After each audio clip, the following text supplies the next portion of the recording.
My parents are having a sixth kid they can't afford, and now they expect me to give them my college fund. I'm 19, the second of 5 kids, 3 brothers, 21, 13, and 7, and a sister who's 16. We grew up poor, with our parents constantly relying on handouts from family and friends to get by. My dad has a mediocre job, my mom doesn't work, and yet they kept having kids like we were living in a mansion instead of barely scraping by. They're deeply religious and believe children are a gift from God. Personally, I think that's total bullshit. Their choices wouldn't bother me so much if they hadn't completely screwed over my siblings and me. We never had anything new. Clothes, toys, nothing. Everything we owned was secondhand. We never went on trips or did anything fun. Just surviving was the priority. On top of that, the rest of the family looked down on us for constantly begging for help. Family gatherings were awkward because we knew everyone judged us for being the charity cases. Despite all this, my older brother and I managed to get into good colleges. Finally, there was hope for a better life. But during the COVID-19 lockdown, we were stuck at our parents' house. One morning, they gathered all 5 of us in the living room saying they had great news. My mom looked so happy as she announced, "We're pregnant." I swear the smile on my face died on the spot. That's when I lost it. "Are you kidding me? How can you be this stupid and irresponsible?" I shouted. "Don't you have enough financial problems already?" My brother tried to calm me down, but I was livid. After years of struggling because of their reckless choices, they still hadn't learned a damn thing. "How are you going to provide for this baby?" I demanded. My dad's response? He told me I'd have to give up the inheritance our great uncle left us. The money was supposed to help with college expenses. It was set aside for all 5 of us, accessible only when we turned 18. And now they expected me to hand it over because of their stupidity? Hell no, I snapped. My dad called me selfish for not being there for family. I shot back, "If you can't afford this kid, then get an abortion." My mom burst into tears, calling me a heartless monster. My dad said he was disgusted with me. I told them flat out that the only thing I'd pay for was a termination. I wasn't just furious for myself. I was terrified for my younger siblings, especially my 16-year-old sister. My brother and I were escaping, but she wouldn't be so lucky. She'd be the one stuck caring for this baby. I knew because I had lived it. Feeding toddlers, changing diapers, giving baths, being an unpaid nanny while my older brother hung out with his friends and had fun. It was never fair, and I wasn't about to let her go through the same. I called my mom's maternal cousin, who's like a second mom to me, and told her everything. Her immediate reaction was, "What, again?" She promised to talk to my parents and told me firmly, "Don't you dare give up your inheritance." Of course I won't.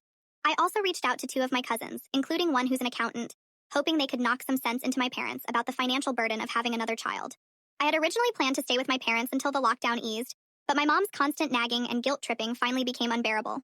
She kept saying things like, "This baby is a blessing," and accusing me of wanting to kill her baby. I couldn't take it anymore. A few days later, I moved out, staying in a friend's basement for minimal rent.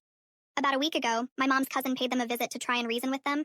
She told them they weren't doing this child any favors by bringing it into a life of poverty. But my mom snapped at her, saying, "A woman who chose to remain barren will never understand a mother's love." For the record, my mom's cousin never wanted kids, which is one of the reasons she's my favorite person. She knows her limits and doesn't sugarcoat things. My dad told her to leave. Later, she told me she'd done all she could, but it was like talking to a brick wall. I didn't blame her. The accountant cousin tried breaking down the harsh financial reality for them, but my mom started crying, wailing about how everyone is trying to take her baby away. It was useless. The whole intervention failed. At this point, I've decided to cut contact with my parents. I just can't watch them drag the family further into a hellhole. I'll stay in touch with my 16-year-old sister to make sure they can't brainwash her. My older brother plans to stay connected with everyone, which I think is a good thing. He can act as a link between me and the other siblings if my parents ever forbid them from talking to me. But as far as my parents go, I'm done. Yesterday afternoon, my older brother called me with news that my mom had miscarried. Since she's in her 40s, it wasn't surprising. But I felt an overwhelming sense of relief. My siblings wouldn't have to suffer because of yet another one of their reckless decisions.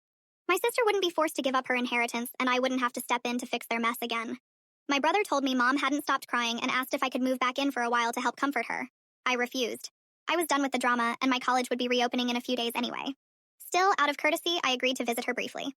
While I did feel bad for her loss, deep down, I was relieved. It felt like we had all dodged a massive bullet.